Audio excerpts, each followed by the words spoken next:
افسانه‌ای روباه مکار و گرگ نادان. بود نبود یک روباه بود، از جمله روباه‌های هوشیار و مکار و از کار بیزار و به خوردن تیار. همینش عجب بود که هرچی می‌خواست می‌شد، هرچی می‌کافت می‌یافت. روزی باغ دریافت عجب نازنین، سبز و خرم، سبزار و تاکزار، انگورهایش رنگ و برنگ. خدا داد گفت روباه و نصف شبی رسیده آمد و از آبموری تگ دیوار گذشته خود را به جایکی تاب گرفت. قند بر این شیرین بود انگورهای سرخ سرخ صاحبی، از آن شیرین تر انگوری حسینی و دارایی. خورد خورد از سیری مست شد و شکمم سیر شد، غمم دور شد گویان. روی سبزه فارم و ملایم غیل زد، این سو غیل زد آن سو غیل زد. آنچه خورده بود هضم شد، باز خورد و دراز کشید و سحری چشم روز گشاده نشده با وقت خوش بر آمده رفت. چند شب کیف و صفایی داشت روباه در آن باغ پر از میوه های لذیذ. صاحب باغ هر سحر در باغ خود آثاری تاراج و غارت، سرهای انگوری نیم نیم خورده به چار طرف پرتافته، گل و سبزه پامال شدگی را دیده خون دل می‌خورد.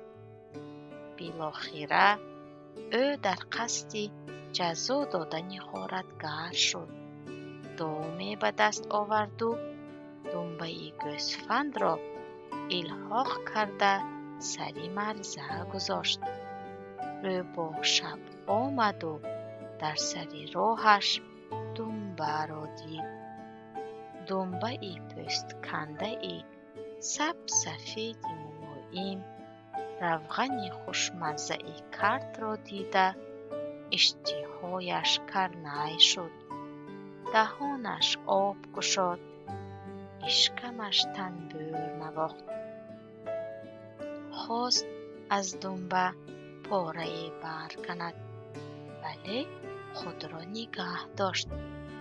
فریفته ای نفس مشو که گرفتار دام خواهی شد. اما دنبه کاری خود را کرده بود، دلش دیگر تنها دنبه می طلبید.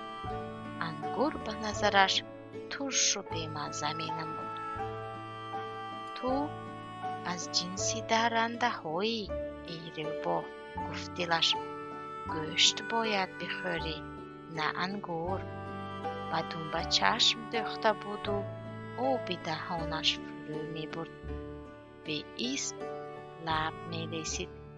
چی کار کنم که دهانم به این روغنی کرد برسد و دندانهایم که کیها باز گوشت نخاییده اند این روغنی جان بخش را بخایند و روده های خشک شده ام ملایم شوند. با همین خیال از باغ بیرون رفت. پایهایش راست او را به خانه گرگ رسانیدند. اول ترسیده یک قد پرید و بعد دلش یک بار روشن شد. پروردگار آهی دلی مرا شنید. گرگ روباه را دیده خرسند شد. مرحمت مرحمت مهمان عزیز، گفت. کی هاست که در آرزوی دیدار تو بودم، مگر خدا فرموده است که با پای خود به پیشم آمده ای. درآ، نترس، دندانهایم الماس برین، چنان با احتیاط میخورمد که یگان جایت آزار نمیبیند.